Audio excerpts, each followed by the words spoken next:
ஜெபிக்கலாம். எங்கள் அளவுக்கு அதிகமாய் நேசிக்கின்ற எங்கள் அன்பின் பரலோக பிதாவே, தர்மையான வேலைக்காக நன்றியோடு துதிக்கிறோம், சோத்தரிக்கிறோம் ஆண்டவரே.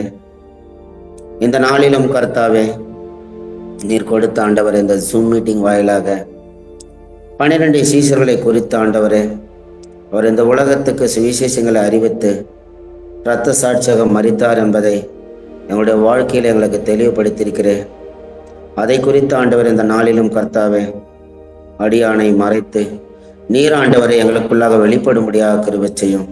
உடைய நாமம் ஒன்றே மகிமையடைய எங்களை தரைமட்டமாய் தாழ்த்தி உண்மையே உயர்த்துகிறோம்.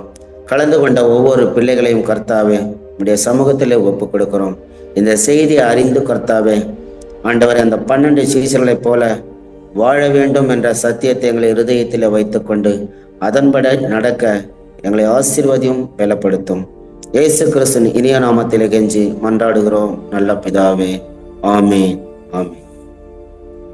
கர்த்தருடைய பரிசுநாமத்துக்கு ஸ்தோத்திரம் உண்டாவதாக. தர்மையான வேலையில இந்த ஜூம் மீட்டிங்ல கலந்து கொண்டிருந்த எல்லாருடைய தேவ பிள்ளைகளுக்காக இயேசு கிறிஸ்து நாமத்தினாலே ஸ்தோத்திரங்களை ஏறெடுக்கிறேன். இந்த நாளிலே தேவனாகிய கர்த்தர் எனக்கு கொடுக்கப்பட்ட செய்தி என்னவென்றால், 12 அப்போஸ்தலர்கள் ஒருவரான மத்தியாவை குறித்து இந்த நாளிலே ஆண்டவராகிய கர்த்தர் இந்த அடியானை எடுத்து பயன்படுத்துகிறார். அப்போஸ்தலர் நடவடிக்கைகள் 1ஆம் அதிகாரம் வசனம் 15 26 வசனங்களிலே இந்த செய்தி கொடுக்கப்பட்டிருக்கிறது. இந்த செய்தி என்னவென்றால், 12 சீஷர்கள் இயேசு கிறிஸ்துவோடு இருந்ததாக நாம் சரித்திரம் படித்திருக்கிறோம். ஆனாலும் அந்த 12 சீஷர்களில் ஒருவனானவர் இவர் அல்ல என்பதை நாம் தெரிந்து கொள்ள வேண்டும். 12 சீஷர்களில் கடைசி சீசனான யூதாஸ் காரியத்தை குறித்து நாம் தெரிந்து கொண்டிருக்கிறோம்.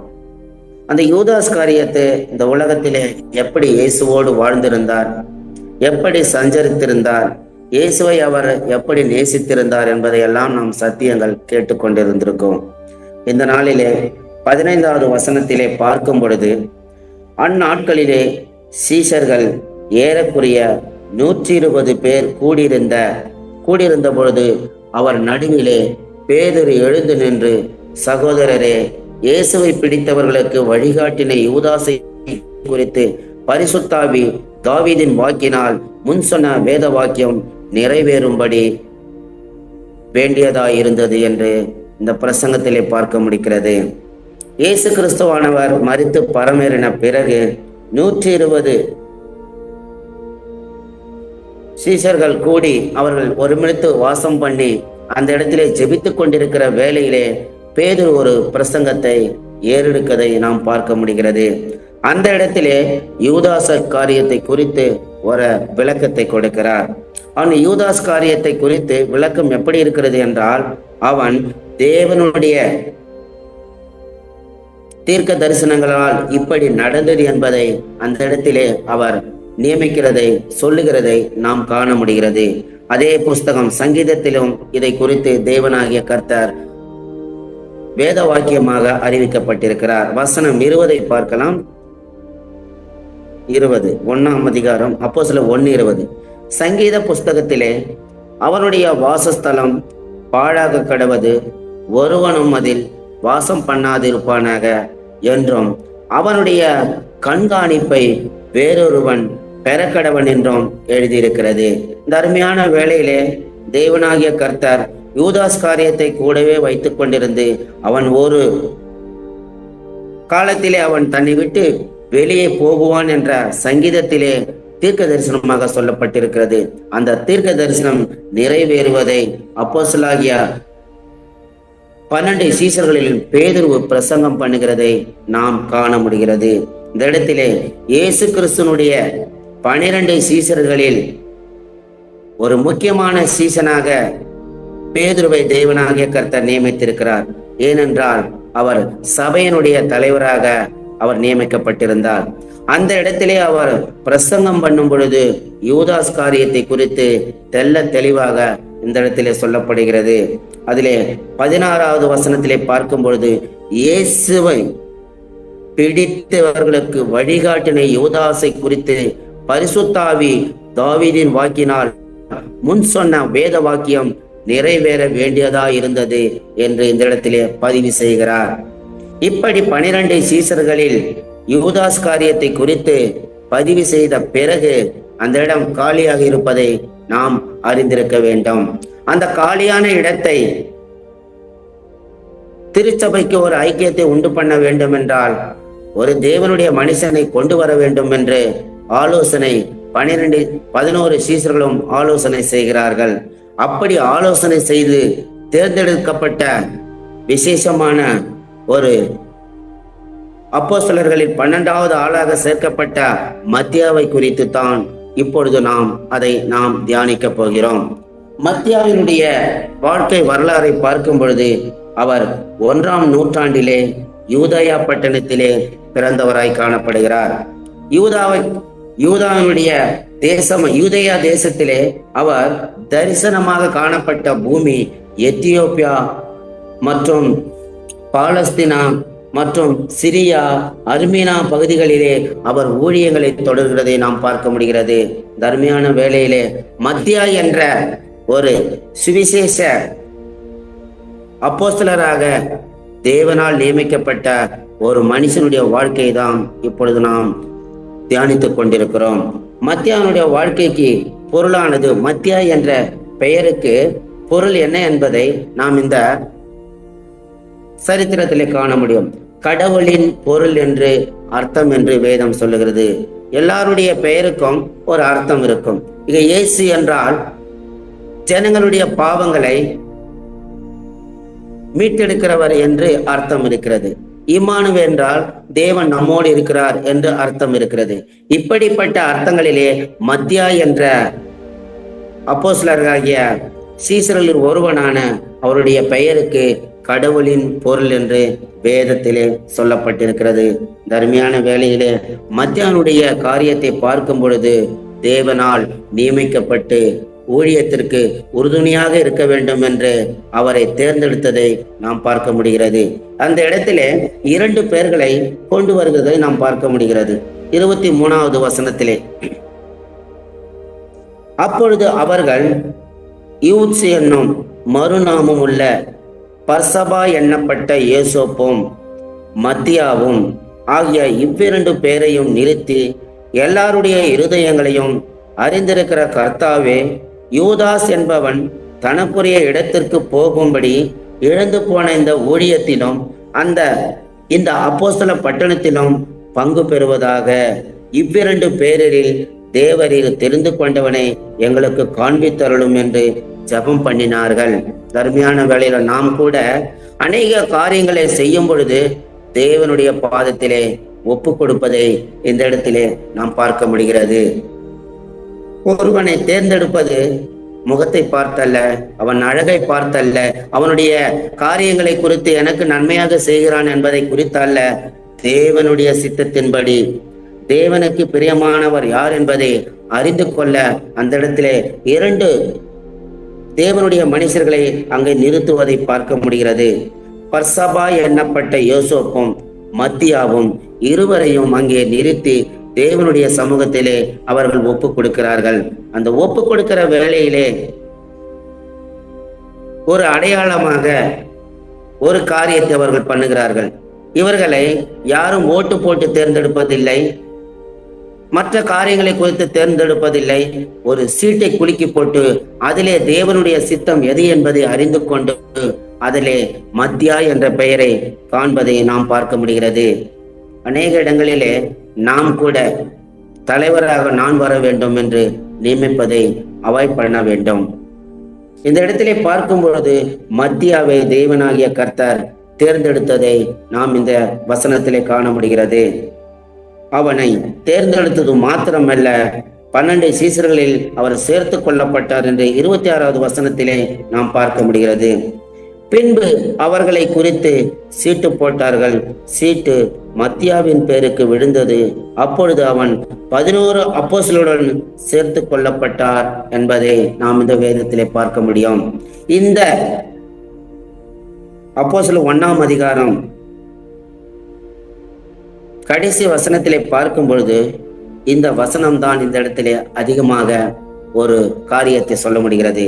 அநேக ஜனங்கள் இருந்திருப்பார்கள், அநேக சீசர்கள் அவர்களோடு இருந்த தேவ பிள்ளைகள் இருந்திருப்பார்கள்.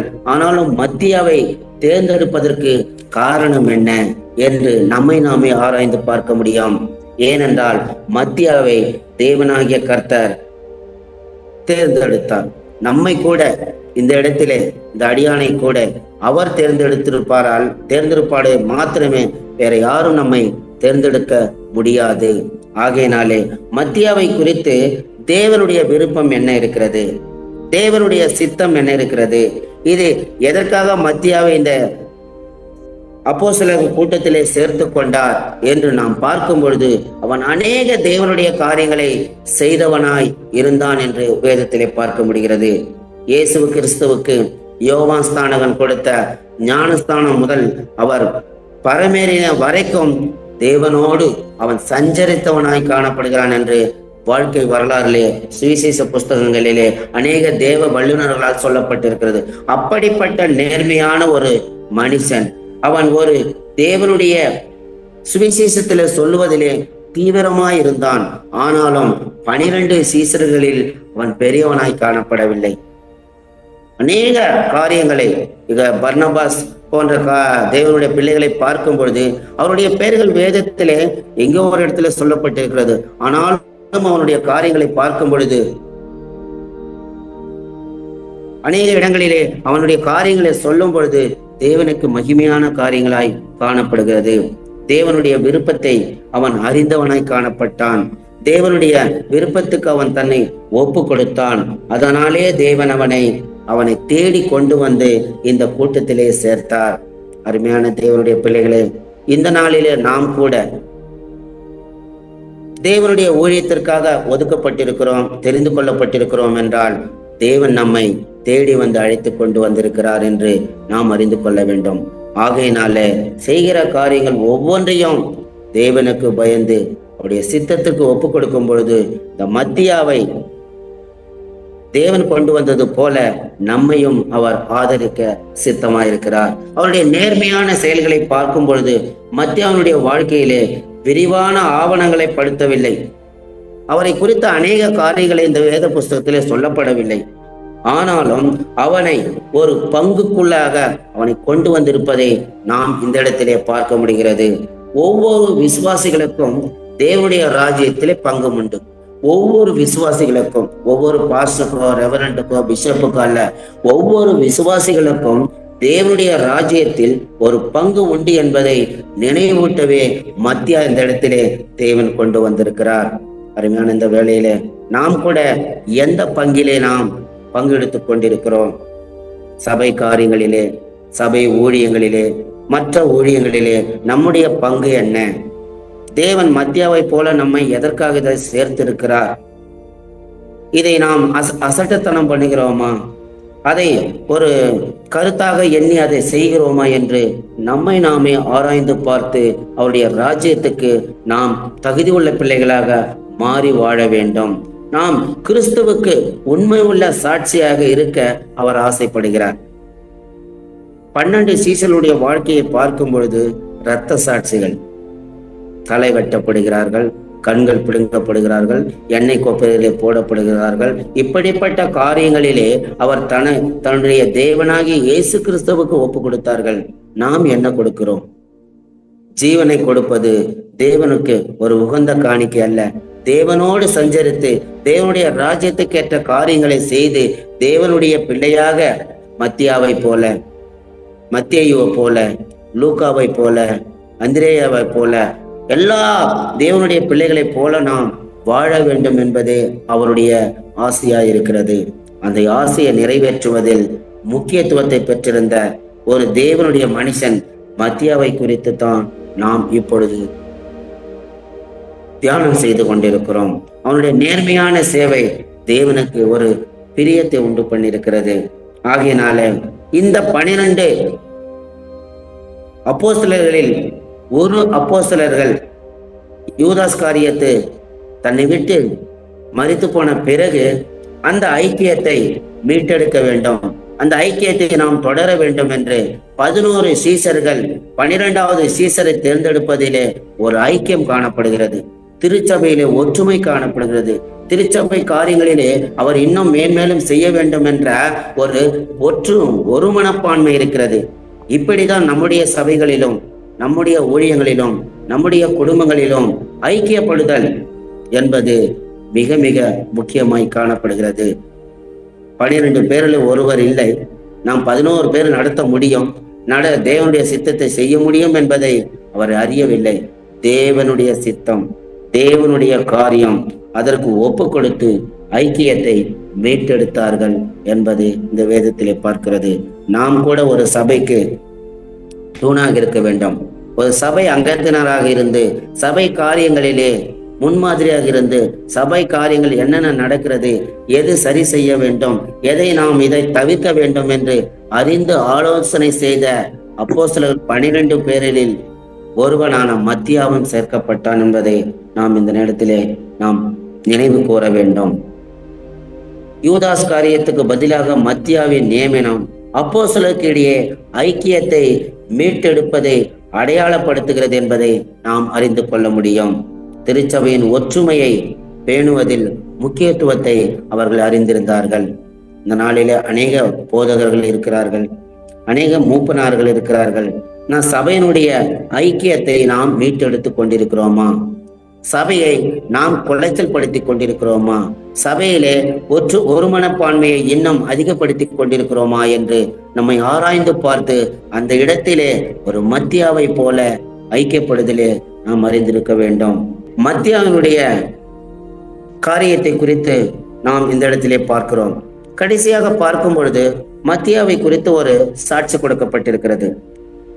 வேத அறிஞரான ஜோசிபாஸ் என்பவர் கருத்துப்படி 72 சீசர்களில் ஒருவராக இவர் இருக்கிறார் என்பதை நாம் அறிந்து கொள்ள முடியும். 12 சீசர்களில் ஒருவர் அல்ல, 12வதாக 2வது முறை சேர்த்துக் கொள்ளப்பட்டார். ஆனாலும் 72 சீசர்களில் ஒருவராக இவர் இருந்திருக்கிறார் என்பதை அந்த ஜோசிபாஸ் என்ற அறிஞர் அறிவித்திருக்கிறார். இப்படிப்பட்ட காரியங்களிலே நாம் எங்கோ இருந்தாலும், எங்கோ வாழ்ந்தாலும் தேவனுடைய சபைக்கு ஐக்கியப்பட வேண்டும் என்பதை இந்த ஜோசிபாஸ் மூலமாக தேவன் நமக்கு வெளிப்படுத்துகிறார். அநேக காரியங்களை நாம் யோசிக்கும் பொழுது சபை என்பது ஒரு ஐக்கியப்படுகிற ஒரு இடமாய் இருக்கிறது. சபை காரியம் என்பது தேவனுடைய விருப்பமாய் இருக்கிறது. தேவனுடைய விருப்பத்திற்கு நாம் ஒப்பு கொடுத்து சபையை நடத்துவதிலும், சபை காரியங்களை கண்காணிப்பதிலும், சபை காரியங்களை ஐக்கியப்படுதலும் இந்த இடத்துல நாம் ஒற்றுமையை காண முடிகிறது. கடந்த நாட்களில் இருந்து ஒவ்வொரு மிஷனரிகளை குறித்து நாம் பார்த்து கொண்டிருக்கிறோம். ஒவ்வொருடைய வாழ்க்கையை பார்க்கும் பொழுது தியாகம் இருக்கிறது, அர்ப்பணிப்பு இருக்கிறது. நாம் எந்த அர்ப்பணிப்பை கொடுக்கிறோம்? நாம் எந்த தியாகத்தை செய்து கொண்டிருக்கிறோம்? நாம் தேவனுடைய சபைக்கும் நம்முடைய ஊழியத்திற்கும் எந்த பங்கிலே இருக்கிறோம்? எந்த ஸ்தானத்திலே இருக்கிறோம்? ஒதுக்கப்பட்டவர்களாய் இருக்கிறோமா? தேவனுக்கு முன்மாதிரியாக இருக்கிறோமா என்று நம்மை நாமே ஆராய்ந்து பார்த்து அவருடைய காரியங்களிலே ஈடுபட வேண்டும். அதைத்தான் இந்த நாளிலே புனித மத்தியாவை குறித்து தேவன் அப்போஸ்தலர் 1ஆம் அதிகாரம் 15 26 வசனங்கள் மூலமாக நமக்கு தெரியப்படுத்துகிறார். 12 சீசர்களில் இவர் ஒருவராக தேவன் நியமித்தார். அதே போல நம்ம சபையில என்னை கூட ஒருவராக நியமித்திருக்கிறார் என்றால் தேவனாகிய கர்த்தருடைய சித்தமே தவிர வேறொன்றும் இல்லை என்பதை நாம் தெரிந்து கொள்ள முடியும். ஒவ்வொருவருக்கும் ஒரு பங்கு இருக்கிறது, ஒவ்வொருவருக்கும் ஒரு தரிசனம் இருக்கிறது. இவர் யூதயா தேசத்திலே பிறந்து எத்தியோப்பியாவிலே நாம் சுவிசேஷம் சொல்ல வேண்டும் என்ற ஒரு தரிசனம் அவருக்குள்ளாக இருந்து அவர் எத்தியோப்பியா தேசம் முழுவதும், பாலஸ்தீனா தேசம் முழுவதும், சிரியா தேசம் முழுவதும், அர்மீனியா தேசம் முழுவதும் அவர் சுவிசேஷங்களை சொல்லி அவர் கடைசியாக வேதத்திலே பார்க்கும் பொழுது அறிஞர்கள் சொல்லுகிற காரியம் என்பது அவர்கள் காட்டுமிராண்டிகளுடைய கூட்டத்திலே குடும்பங்களிலே சென்று நற்செய்தி சொன்னார் என்று இந்த வேதத்திலே அறிஞர்கள் சொல்லுகிறார்கள். காட்டுமிராண்டிகள் அவர்கள் மனுஷர்களை பார்த்தா ஒரு காட்டுமிராண்டித்தனமாக நடந்து கொள்வார்கள். அவர்கள் மத்தியிலே இவர் போய் சுவிசேஷம் சொல்லியிருக்கிறார். அது மத்தியா என்ற நூல் என்ற ஒரு புஸ்தகத்திலே நான் பார்த்தேன். அவர் காட்டுமிராண்டிகளுடைய கூட்டத்திலே நற்செய்தி சொல்லும் பொழுது அவருடைய கண்கள் குருட்டாக்கப்பட்டது. அவருடைய கண்கள் குருடாக்கப்பட்டு எருசலேமிலே அவர்கள் மரித்தார் என்று நாம் பார்க்கிறோம். நாம் பிறந்த தேசத்தை விட்டு வேறு தேசத்திலே ஊழியர்களுக்கு சென்று தேவனுடைய சித்தத்தை செய்யும் பொழுது அநேக பாடுகள் வரலாம், அநேக கஷ்டங்கள் வரலாம், அநேக வேதனைகள், துன்பங்கள், கண்ணீர்கள் என்று சொல்லக்கூடிய அநேக காரியங்கள் வந்தாலும் நான் தேவனுக்காக பிரயாசப்படுகிறேன் என்ற இருதயத்திலே கொள்ள வேண்டும். அப்பொழுது தேவனுடைய ராஜ்யத்தை நாம் பெற்றுக் கொள்ள முடியும். ஏனென்றால் வேத வசனம் சொல்றது, சோதனைகளை சகிக்கிற மனுஷன் பாக்கியவான். அப்படிப்பட்ட சோதனைகள் தேவனுக்காக இருக்க வேண்டும், நம்முடைய சுயநலத்திற்காக இருக்கக்கூடாது. எண்ணி நிமித்தம் இடர் அடைவர்கள் பாக்கியவான்கள் என்று மத்திய 5ஆம் அதிகாரத்திலே இயேசு கிறிஸ்துவே சொல்லுகிறார்கள். எண்ணி நிமித்தம் தேவனுக்காக இடர்களை அனுபவிப்பது, தேவனுக்காக கஷ்டங்களை அனுபவிப்பது, ஊழியத்திற்காக சோதனைகளை சகிப்பது, இதையெல்லாம் தேவனாகிய கர்த்தர் பாக்கியவான்களாக இருக்கிறார் என்றால் பரலோக ராஜ்யத்திலே நமக்கென்று ஒரு ஆயத்தமான ஒரு இடத்தை வைத்திருக்கிறார். அதைத்தான் மத்தியா என்ற அப்போஸ்தலர்கள் கூட்டத்திலே ஒருவராக சேர்த்து கொள்ளப்பட்ட அந்த மத்தியா எத்தியோப்பியா தேசத்திலே தரிசனமாக கொண்டு அந்த இடத்திலே சுவிசேஷ பணிகளை ஏறெடுத்தார், தேவனுக்காக வாழ்ந்தார் என்பதை இந்த நாளிலே தேவனாகிய கர்த்தர் இந்த வார்த்தை மூலமாக சொல்லப்பட்டிருக்கிறார். இந்த வேத வசனத்திலே ஒரு தியானமான வசனம் என்னவென்றால் 26வது வசனம். மறுபடியும் அதை மாத்திரம் ஒரு டைம் வாசித்து விட்டுகிறேன். பின்பு அவர்களை குறித்து சீட்டு போட்டார்கள். சீட்டு மத்தியாவின் பெயருக்கு விழுந்தது. அப்பொழுது அவன் 11 அப்போஸ்தலர்களுடன் சேர்த்து கொள்ளப்பட்டான். இந்த இடத்திலே சீட்டு போட்டு தேர்ந்தெடுப்பதிலே மத்தியாவினுடைய பெயர் வந்தது போல நம்முடைய வாழ்க்கையிலே, நம்முடைய சபையிலே, நம்முடைய காரியங்களிலே நம்மை தேவனாகிய கர்த்தர் ஒரு சீட்டாக எடுத்து நம்மையும் செலக்ட் பண்ணி வைத்திருக்கிறார் என்றால் தேவனுடைய சித்தமாய் காணப்படுகிறது. அருமையான தேவனுடைய பிள்ளைகளே, இந்த காரியத்திலே பார்க்கும்போது தேவன் ஒருவரே எல்லாத்துக்கும் தகுதி உள்ள பாத்திரமாக நம்மை தேர்ந்தெடுத்திருக்கிறார். 2 பேர்களில் ஒருவரை தேர்ந்தெடுப்பது, அது யார் என்பது முடிவு செய்வது நாம் அல்ல, நம்முடைய கூட்டம் அல்ல, நம்முடைய சமுதாயம் அல்ல, அது தேவனுடைய சித்தமாய் இருக்கிறது.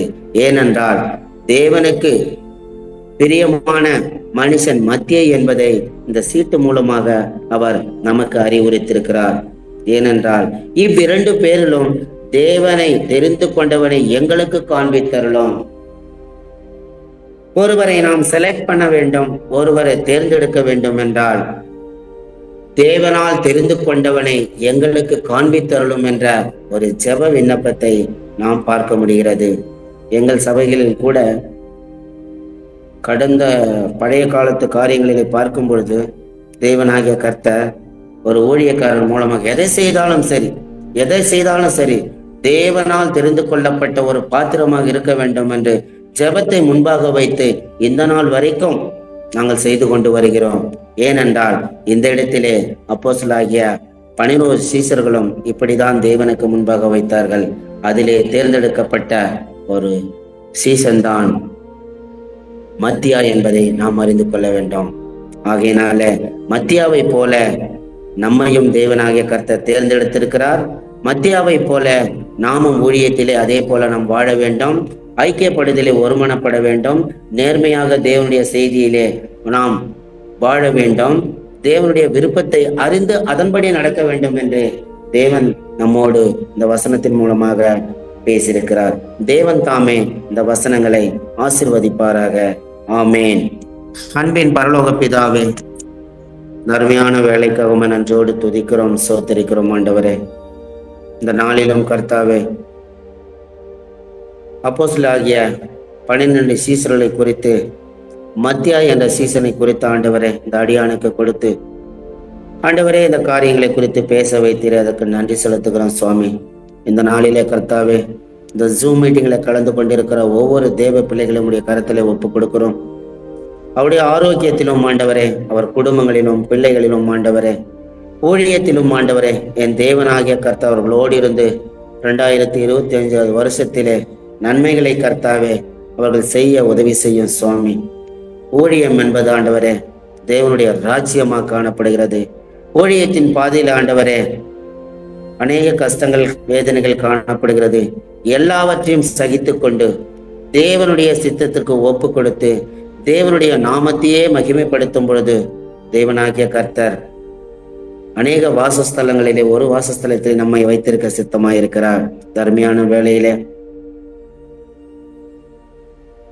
கல்வாரி திருச்சபையினுடைய ஒவ்வொரு ஊழியத்திற்காக ஜெபிக்கிறேன் சுவாமி. அதை ஆண்டவரே நடத்தி கொண்டிருக்கிற தலைமை போதகர் மற்றும் அவருடைய துணைவியார், பிள்ளைகள், பேர பிள்ளைகள் ஒவ்வொருடைய கருத்துல ஒப்பு கொடுக்கிறோம்.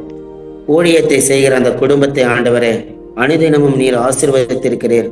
போகையிலும் வருகையிலும் பொறுப்படுத்தி வழி நடத்த உதவி செய்யும். வயது சென்ற காலத்திலும் ஆண்டவரே தேவனுடைய திட்டத்திற்கும் தேவனுடைய ஆண்டவரை ஐக்கியப்படுதலும் தேவனாகிய கர்த்தரனுடைய போதகரை நீர் பயன்படுத்தி வருகிறீர். இன்னும் கர்த்தாவே சில்ட்ரன்ஸ் ஊழியங்கள் கர்த்தாவே, ஆண்டவரே ஸ்பெஷல் சில்ட்ரன் ஊழியங்கள் கர்த்தாவே, இன்னும் ஆர்பன்ஸ் ஊழியங்கள் ஆண்டவரே, இன்னும் அநேக ஊழியங்களை என் தேவனாகிய கர்த்தர் ஆசீர்வதித்து வருகிறீர். அதுக்குண்டான தேவைகளை சந்திக்க நீர் உதவி செய்யும். விசேஷமாக ஆண்டவரே தேலக்க நகர் சர்ச்சுக்காக நன்றி செலுத்துகிறோம் சுவாமி. அநேக வருஷங்களாக பிரயாசப்பட்டு இப்பொழுதும் ஆண்டவரே கட்டி முடிக்கின்ற ஸ்டேஜிலே கொண்டு வந்திருக்கிறீர். இன்னும் அநேக தேவைகளை என் தேவனாகிய கர்த்தர் நீர் ஆண்டவரே அவர்களுக்கு கொடுத்து எண்ணி முடியாத பெரிய அதிசயங்களையும் ஆராய்ந்து முடியாத பெரிய காரியங்களையும் செய்து முடித்து தேவனுடைய கண்களுக்கு அது ஆச்சரியமாயிருக்க நீர் உதவி செய்யும். மனுஷனுடைய கண்கள் அதை பார்த்து ஆண்டவரே தேவன் இப்படிப்பட்ட காரியங்களை செய்தார் என்ற சாட்சி கொடுத்து அந்த சபையை உயர்த்தும்படியாக கிருபை செய்யும். அதுக்குண்டான பண தேவைகளை சந்திக்கப்பட வேண்டும். மனுஷனுடைய தயவுகள் இருக்க வேண்டும். எல்லாவற்றை காட்டிலும் நாங்கள் செய்கின்ற ஒரே காரியம் ஜெபத்தின் மூலமாக அதை கட்டப்பட உதவி செய்து வருகிறேன். அதற்கு நன்றி செலுத்துகிறோம். இன்னும் கர்த்தாவே எனக்காக ஜெபியுங்கள், என் குடும்பத்துக்காக ஜெபியுங்கள் என்று சொன்ன ஒவ்வொரு தேவ பிள்ளைகளுக்காகவும் தேவனுடைய ஊழியக்காரர்களுக்காகவும் விசுவாசிகளுக்காகவும் சபை மூப்பர்களுக்காகவும் ஜெபிக்கிறோம் சுவாமி. ஒவ்வொருவரும் பேர் பேராக தொட்டு ஆசீர்வதியும் பலப்படுத்தும். இயேசு கிறிஸ்துவின் இனிய நாமத்திலே கெஞ்சி மன்றாடுகிறோம் நல்ல பிதாவே, ஆமேன். என் ஆத்துமா